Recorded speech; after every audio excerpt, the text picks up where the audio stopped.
Cuba, a lush tropical island surrounded by a shimmering sea, became a haven and a home for thousands of Jews who sought shelter, security, and a new life within its shores. Since the early 1900s, when the first significant group of Jewish immigrants settled in its warm climate, Cuba became a destination for Jewish immigrants from around the world. And as each new group arrived, the Jewish community grew and developed into a rich and vibrant kehillah. As we look back to the roots of Cuban Jewish history, we remember with longing and an aching heart the beauty and vitality of this once proud Jewish community.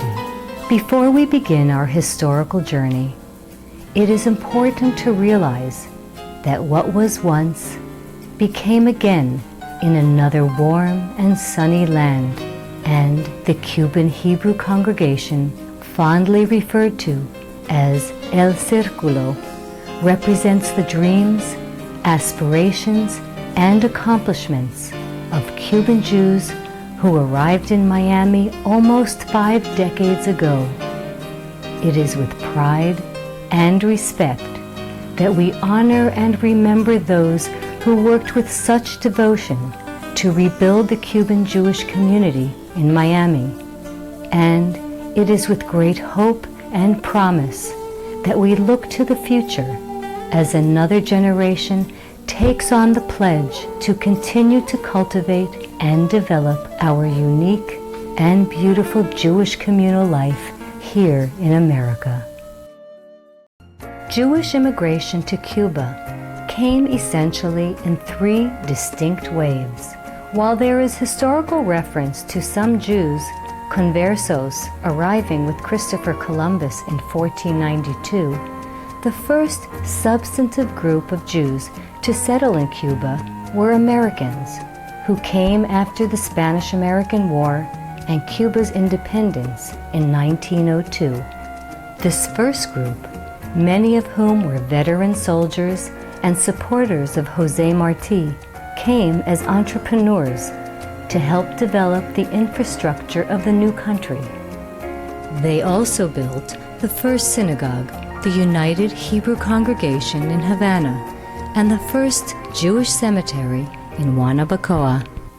The second wave of immigrants was markedly different than these first Jewish settlers. Around 1910, Sephardic Jews from the crumbling Ottoman Empire, primarily from Turkey and Syria, came to start a new life in Cuba. These Ladino-speaking immigrants came with a completely different set of Jewish customs, traditions, and language.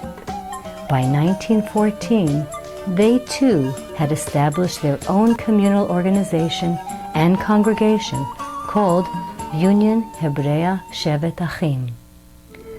The largest wave of Jews who arrived in Cuba came from Eastern Europe beginning in the mid-1920s and continuing through the end of World War II. The reasons for their immigration are varied, but primarily it was as a result of the anti-Semitism and pogroms in Poland and Russia, the poverty that typified much of shtetl life, and ultimately, by the 1930s and early 40s, the rise and threat of Nazism that propelled so many to flee and seek haven across the Atlantic. Initially, many who arrived in Cuba viewed their stay as temporary, with the United States as their intended destination. However, by 1924, as a result of new restrictive immigration laws in America, thousands of these European Jews became permanent residents of Cuba. As the number of Jews swelled and the economic and social conditions of the Yiddish-speaking immigrants became more desperate, the need for a social welfare organization became more and more clear.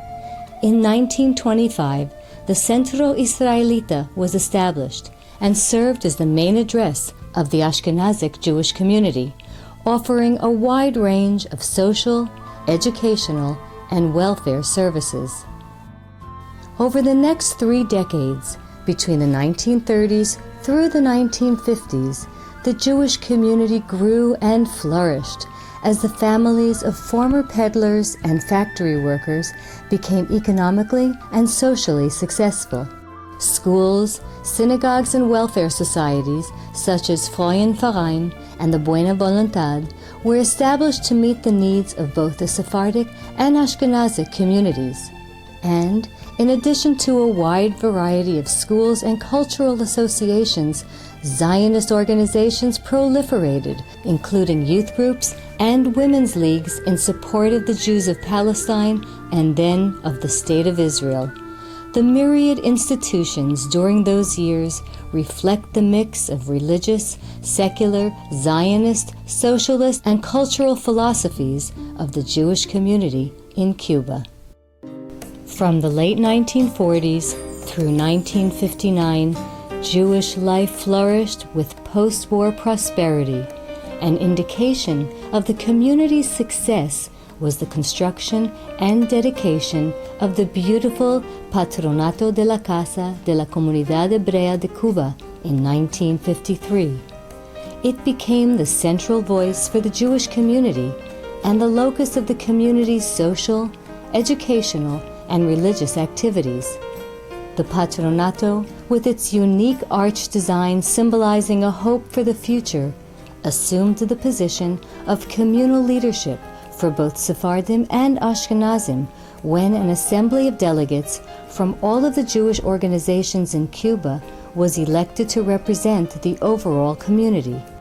Life during the 1950s was idyllic, and the community offered a richly textured and vibrant existence for its Jews, who became an integral part of Cuba while retaining their unique Jewish identity and traditions. However, these golden days were nearing an abrupt end when Fidel Castro came to power on January 1st, 1959, and changed the course of the Cuban Jewish community. Cuban Jews, many of whom had been refugees from Europe only a few decades earlier, were once again exiled from their home. In the summer of 1960, immigration from the island began, and by October of 1962, the bulk of the Cuban Jewish community had left Cuba to start a new life in the United States. Miami was the destination of the majority of the refugees. Arriving with almost nothing but the clothes on their back, Cuban Jews sought refuge in what was to become their new homeland.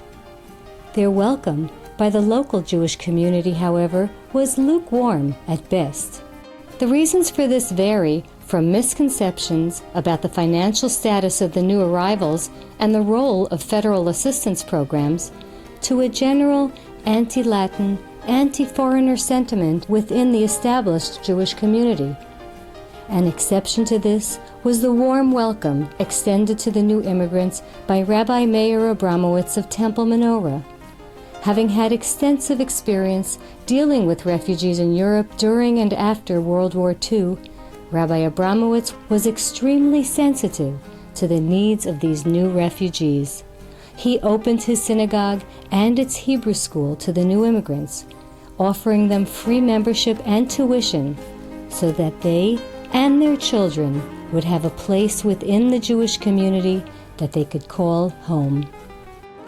While the generosity of Rabbi Abramowitz and Temple Menorah was important and appreciated, the need still existed for a place that all Cuban Jews could come together to share their common experiences, their memories of home, and to recapture the familiar sense of community that had been such a significant part of life in Cuba. And so, on September 22, 1961, the Cuban Hebrew Social Circle of Miami, El Círculo Cubano Hebreo, was born. Meeting at the Lucerne Hotel, a group of men, including Enrique Calusin, Felix Reiler, Bernardo Benes, and Oscar White crafted the constitution of the Cuban Hebrew community of Miami with the objective of creating a social, cultural, educational, philanthropic, and religious institution for the Cuban Jewish immigrants of both Ashkenazic and Sephardic backgrounds to share their common history and identity. The goal of the Cuban Hebrew Social Circle was to help the refugees find a better life in Miami by offering social activities and assistance to those in need, as well as to initiate and form ties with the larger Jewish and secular community in Miami. Thanks to the efforts of Bernardo Benes, the auditorium of Washington Federal Savings and Loan Association was one of the first locations for the members of El Círculo to meet. Special celebrations and holiday services were held there, and as the number of participants grew, space was rented on Washington Avenue to house the Grupo Juvenil, the youth group of the community. Programs for the children were of paramount importance to the leaders of El Círculo, instilling in the youngsters a strong sense of their dual identity, their Cuban roots, and their Jewish traditions was the focus of youth activities. The phrase Cuban clearly illustrates the unique identity of each generation of Cuban Jew in Miami.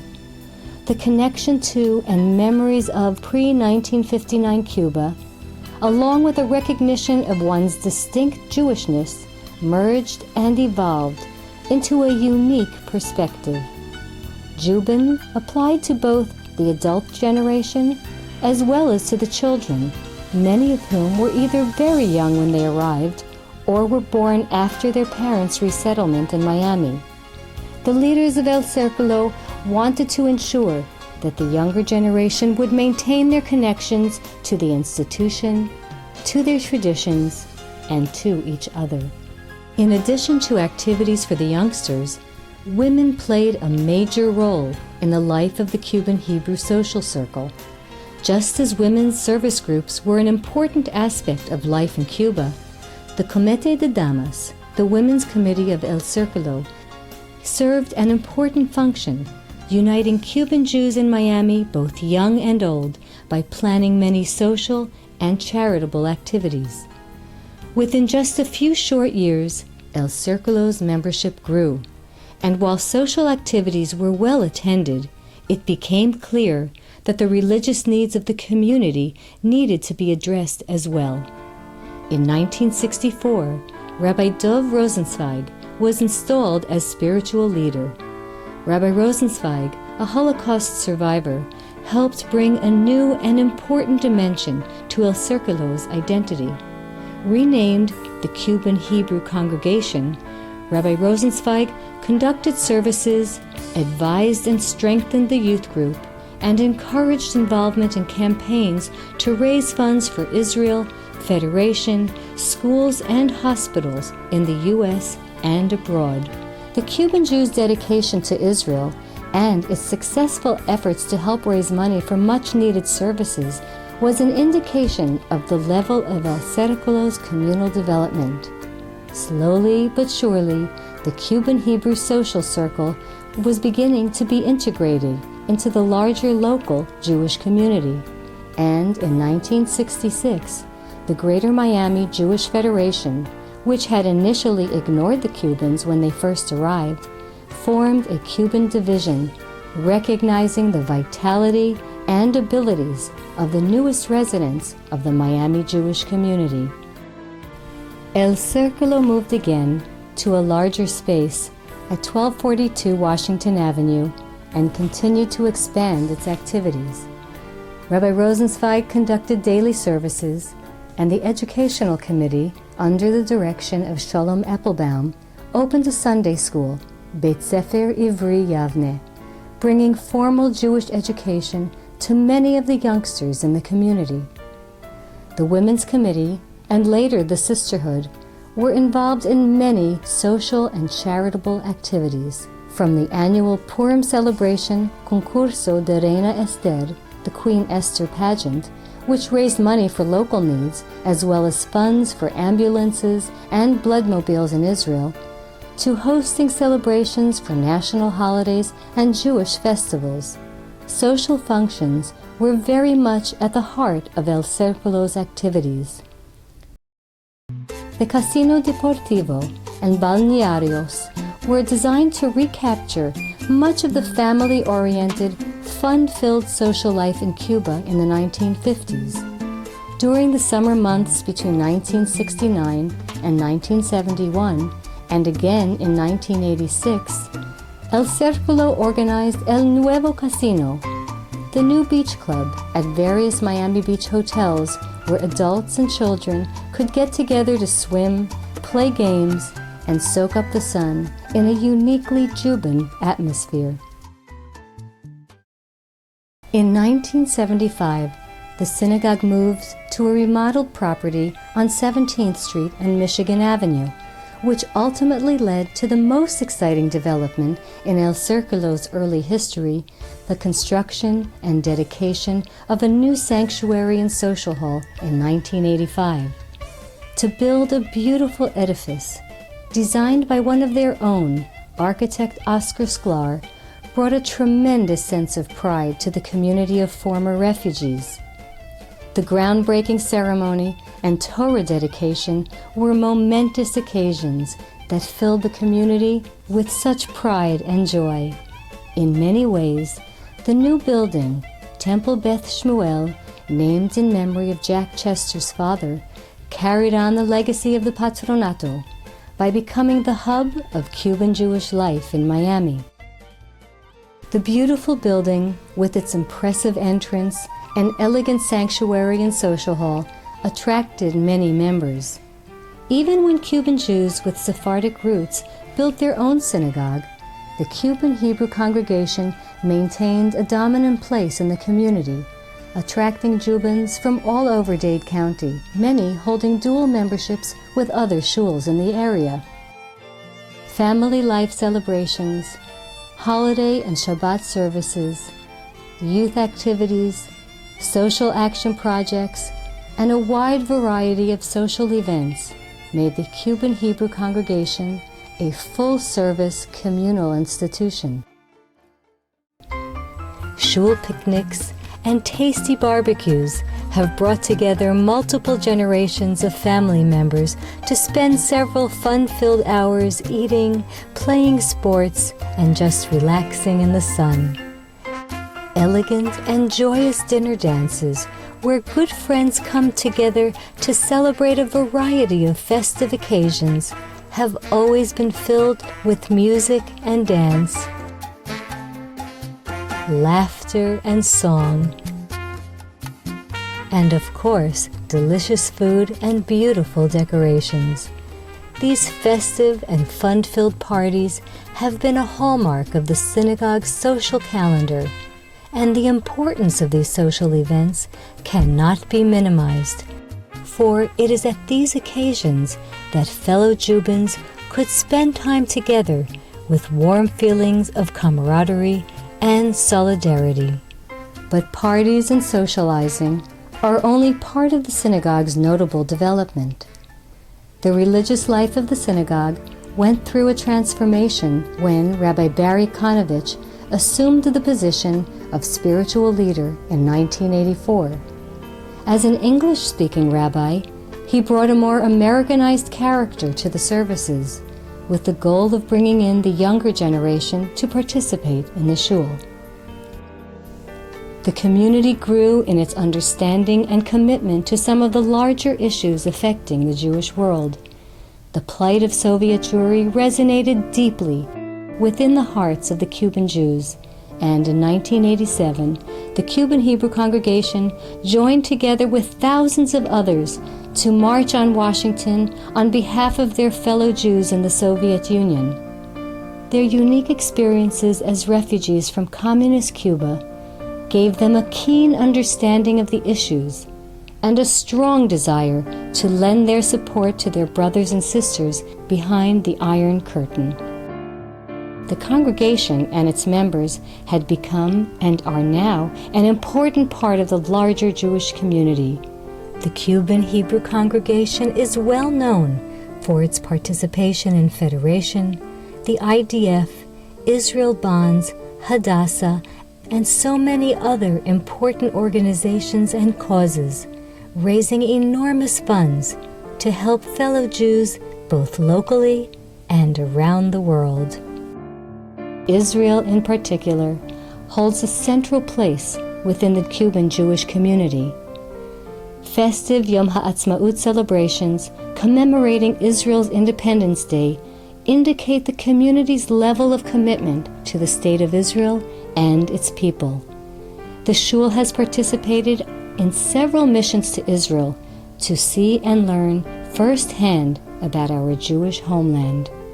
On the 25th anniversary of the synagogue in 1986, Rabbi Kanovich led a group of members on a memorable trip, and in 1991 and again in 1998, Cuban Jews joined in the Miami Federation mega mission for an inspiring and incredible trip to Israel. In addition, Yom HaShoah programs commemorating the 6 million who were lost in the Holocaust has deep and emotional meaning for the Shul's members, since many have roots that go back to the shtetls and towns of Eastern Europe and who are themselves survivors or children of survivors. The Shul has had several rabbis following Rabbi Kanovich. Rabbis Dudai and Eppelbaum served as spiritual leaders in the 1990s. Cantors Buren, Keisler, and Katzenstein inspired many with their beautiful voices. Cantor Luis Catan brought joy to the davening while leading services alongside Rabbi Meir Abramowitz, a person who remains close to the hearts of all Jubans and who encourages the spiritual growth and communal involvement of the congregation. Shabbat services, holiday celebrations, a Jewish Montessori preschool, and a variety of educational and cultural programs are part and parcel of the Cuban Hebrew congregation's daily life.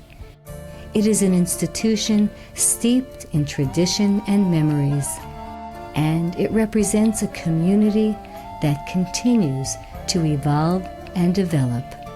In 2010, it will be 50 years since Cuban Jews took their first tentative steps to settle and make a new life in the United States and in Miami in particular. Today, our children represent the best of what being an American Cuban Jew means. The economic, social, and political accomplishments of the older generation have paved the way for the success of their children and grandchildren. It is with satisfaction and a deep sense of gratitude to see 3 and 4 generations of Cuban Jewish families, many of whom helped to build and support the synagogue, gather together to celebrate holidays and special occasions, both in the shul and in the community. Our hearts swell with pride as we recognize the talent and abilities of the next generation, and how they have become proud American Jews with an appreciation and recognition of their Cuban heritage. The links in the chain of our history are indeed strong and powerful.